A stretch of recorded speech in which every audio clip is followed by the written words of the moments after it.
Le mardi 11 juin 2019, la salle Majestic du Kadiaon a servi de cadre à la 6e édition du Salon agricole et financier Agrifinance organisé par AgriProFocus Bénin. Migration vers le financement des chaînes de valeur agricoles pour impacter durablement la productivité et la compétitivité. Ainsi se définit le thème de ce salon qui s'est déroulé les 11, 12 et 13 juin 2019. Plusieurs allocutions ont marqué la cérémonie officielle d'ouverture. Mesdames et messieurs, chers invités, chaque année, depuis 2013, nous nous retrouvons pour réfléchir, partager nos expériences en matière de financement de l'agriculture au Bénin. Après 5 éditions successives, en collaboration avec nos partenaires, AgriProFocus se réjouit d'avoir contribué à améliorer les connaissances des PME sur les conditions d'accès des crédits des institutions financières et leurs capacités en matière d'éducation financière. Depuis 2013, AgriProFocus a initié le salon Agrifinance, un espace qui favorise l'échange en matière de financement entre des représentants de banques, des institutions de microfinance, des compagnies d'assurance, des agro-industriels, des organisations de producteurs agricoles et des entrepreneurs agricoles comme des fournisseurs d'équipements et de producteurs. Un rendez-vous qui permet à des structures de concevoir des mécanismes innovants de financement, à des acteurs agricoles de mieux se faire connaître, aux partenaires techniques de nouer des relations avec des structures financières en vue de contribuer davantage au développement des chaînes de valeur agricoles prioritaires au Bénin. À travers cet espace d'échange et de partage d'informations créé par la plateforme AgriProFocus, les partenaires engagés dans le financement du secteur agricole voudraient présenter les mécanismes de financement innovants en place au Bénin et les perspectives pour les entrepreneurs agricoles. En même temps, ils voudraient aussi réfléchir sur comment le financement des chaînes de valeur agricoles pourrait impacter positivement la productivité et améliorer la compétitivité des produits. Ces 3 jours ont été meublés par plusieurs activités. Le panel 1 a réuni les institutions intervenant dans la filière ANACAD telles que l'interprofession de la filière ANACAD du Bénin, IFA Bénin, Technoserve à travers le projet Bénin Cajou, Dedras ONG et la Fédération nationale des producteurs d'ANACAD du Bénin, FENAPAB, pour présenter les défis et opportunités de la filière Cajou. L'interprofession, la mise en œuvre des relations contractuelles, c'est uniquement ça qui pourrait régler les contentieux et pourrait permettre d'accéder correctement au marché. Aujourd'hui, il y a des contrats qui se font entre les fabricateurs. Quand on prend les producteurs, ils font même à travers la FENAPAB, leur structure, fait des contrats avec les transformateurs. Ça se fait. Il y a des acheteurs qui font des contrats. Mais où sur le constatant, il y a plus d'informels. C'est un défi pour nous pour qu'on puisse formaliser ces relations-là. Et sinon, les statistiques seront biaisées d'un jour à l'autre. Je parlais d'offres et de demandes en termes d'accès au financement. Ça dit que notre stratégie d'accès au financement au niveau de Bénin Cajou prend en compte aussi bien les institutions de financement que les demandeurs de crédit, donc l'offre et la demande. Nous travaillons à renforcer les capacités des institutions de financement, à mieux connaître la filière ANACAD, ses opportunités, les risques qu'il y a dans le financement de cette filière et les facteurs de mitigation de ces risques, à pouvoir adapter réellement les financements, je dirais des financements opportuns. À quelle période il faut financer un pépiniériste? À quelle période il faut financer un prestataire d'entretien de plantation? À quel moment faut-il donner des crédits d'entretien de plantation pour qu'ils soient utiles aux producteurs et pas détournés de leur objet? À quel moment ainsi de suite? Comment faire pour ne pas financer la spéculation, pensant financer la commercialisation? Voilà un peu le travail de Bénin Cajou à ce niveau. Et au niveau des producteurs, savoir choisir le type de financement parce qu'il n'y a pas que l'accès au crédit à court terme qui soit le financement adapté à la production de l'anacarde. On a plusieurs types de financements qui sont plus adaptés à la filière, à la production et à la consommation. Il faut le savoir, il faut pouvoir aller vers ces mécanismes de financement. Donc nous travaillons à faciliter aussi la mise en relation. Si vous parlez de transformation des jus, si elle va parler de défi, c'est la consommation. Le principal défi là, c'est la consommation. Parce que je sais qu'aujourd'hui, avec tout ce qui a été fait avant Bénin Cajou, avec Bénin Cajou, le problème de transformation ne se pose plus. Tout à l'heure, vous allez dans les stands. Là, vous allez voir les jus de pommes, de cajou, clairs, agréable à boire, à consommer sans modération. À travers un second panel, les représentants de Profina GIZ, Technosev, Dedras ONG, FNDA, CNTC, URCPA Atakora Donga et Coribank ont communiqué autour du thème Participation des structures financières dans le financement de la chaîne de valeur Anakai. Au niveau des institutions financières, il faut développer des produits financiers adaptés. Et donc, de l'analyse des modèles d'affaires, nous devons aboutir à un développement de produits financiers agricoles, aussi bien au niveau de ces institutions-là, selon leur positionnement. Il est important de savoir que dans le cadre du financement agricole, s'il n'y a pas de produits financiers, je pense que un aspect pour créer une durabilité dans le cadre du financement agricole. Le produit financier, dès que ça rentre au niveau d'une institution financière, elle a le temps de regrouper au sein de ce produit financier tout ce qui est comme dispositif de sécurité pour permettre à ces agents de crédit de vendre ce produit et dans les normes. Donc c'est pour cela que nous avons développé jusqu'à présent au niveau de ces institutions financières des produits financiers aussi bien dans l'anacarde, le karité, le riz, le soya et la volaille. Tout ce que nous faisons là, c'est pour soutenir l'investissement privé sous forme de solidarité, parce que ce qui va être fait aura des effets induits sur la production, sur la société et sur l'économie locale.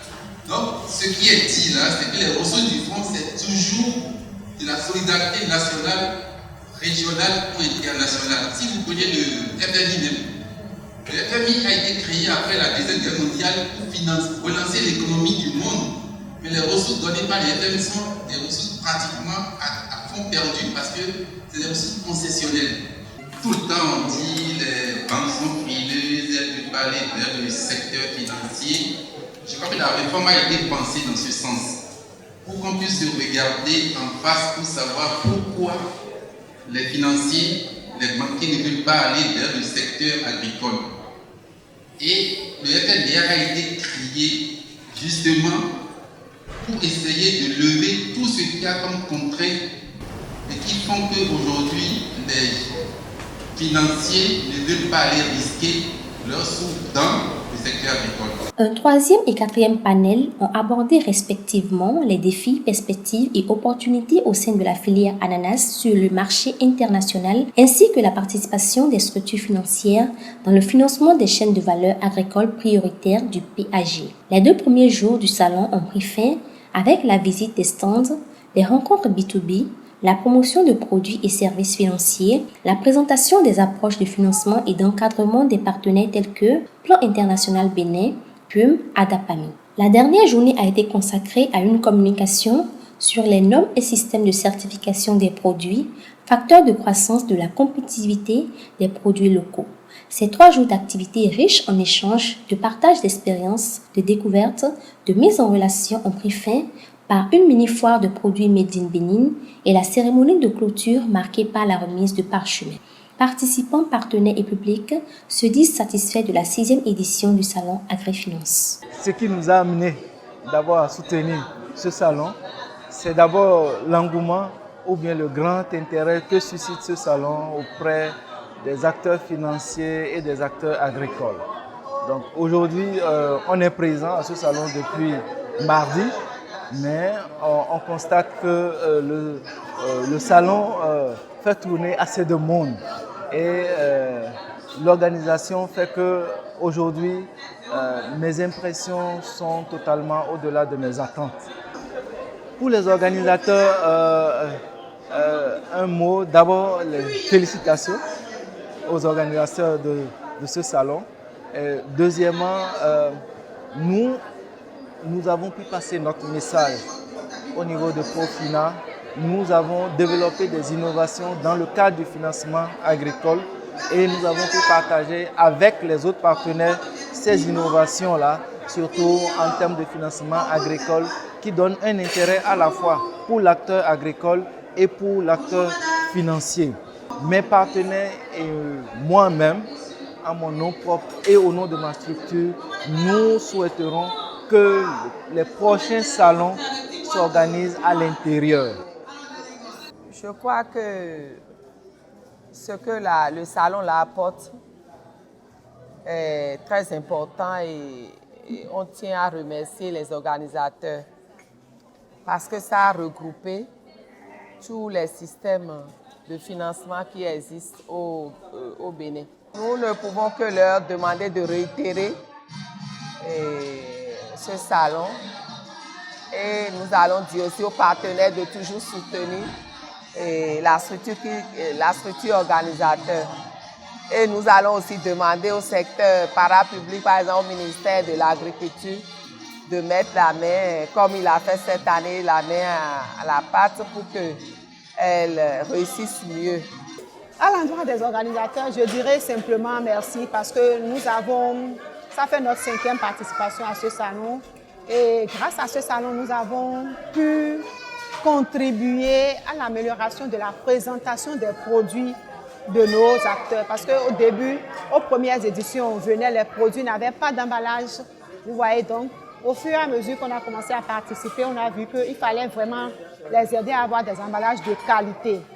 L'autre chose, cela permet d'augmenter la visibilité du programme ACMA 2. Aujourd'hui, quand vous allez n'importe où et vous parlez de IFDC et de ACMA 2, beaucoup connaissent cette institution. Et le fait de participer au salon Agri-Finance même, les gens voient que nous réalisons beaucoup de choses dans le domaine de l'agriculture et ça permet aux gens de se rapprocher davantage de nous pour comprendre ce que nous faisons. Donc, en termes de visibilité, et AgriProFocus, et IFDC, et ACMA 2, tout le monde gagne. Le Plan international Bénin remercie tous ses partenaires qui l'accompagnent pour l'autonomisation des jeunes et des femmes. Et nous remercions AgriFinance pour ce canal qui nous permet de pouvoir faire connaître la stratégie d'accompagnement du plan international pour l'autonomisation des jeunes et des femmes. D'abord, je remercie la plateforme AgriProFocus, tous ceux qui se sont donnés pour la réussite de ce salon. Je leur dis merci. J'aurais bien voulu qu'à l'édition prochaine, qu'on ait plus de partenaires et plus d'exposants pour qu'on sache, ou bien pour qu'on sache que le salon, bien les différentes éditions ont porté des fruits et que l'information est allée au-delà de ce qu'on espère. D'abord, nous tenons à féliciter les organisateurs de ce salon qui ont une fois encore tenu le pari de le faire pour le compte de cette année 2019. Et nous remarquons que c'est une réussite en termes d'organisation. Et nous remarquons aussi beaucoup de structures qui interviennent surtout dans le domaine de la microfinance, qui est une question très indispensable au développement agricole au Bénin. Et nous voyons aussi la présence de plusieurs autres projets qui interviennent dans plusieurs domaines et surtout l'ananas qui travaille pour le développement de cette filière-là au Bénin. Et nous remercions très sincèrement ceux qui ont eu l'initiative de AgriProFocus et nous souhaitons que cette initiative soit pérennisée. J'avoue que c'est très dynamique, très dynamique, très enseignante. Nous avons tiré beaucoup de profit de cette rencontre qui est faite d'échanges thématiques, de conseils, de rencontres B2B avec des partenaires techniques et financiers et la foire qui nous permet à nous, entrepreneurs, de faire connaître nos produits, de faire savoir tout ce que nous avons en forme d'innovation, de valeur ajoutée pour notre pays. Je pense que nous sommes très heureux d'avoir participé à ce salon et j'avoue qu'il faut féliciter du fond du cœur les initiateurs, les organisateurs, tous ceux qui ont contribué à l'organisation de ce salon. Nous voudrions leur dire sincère merci. Certes, nous aurions voulu quand même que le nombre de jours qui est destiné au mini-foire, que ça soit un peu plus long que ce que nous avons obtenu pour permettre à beaucoup de personnes de s'approcher de nous, de voir tout ce que nous faisons, que ce serait toujours bien. Nous aurions souhaité que ça soit à grand public, pas dans une salle. La foire, parce que les passagers, ça peut retenir leur attention et ils peuvent se rapprocher de nous. Mais j'avoue, dans l'ensemble, c'était une parfaite réussite. Et nous sommes contents, nous sommes fiers, nous sommes reconnaissants envers tous les organisateurs.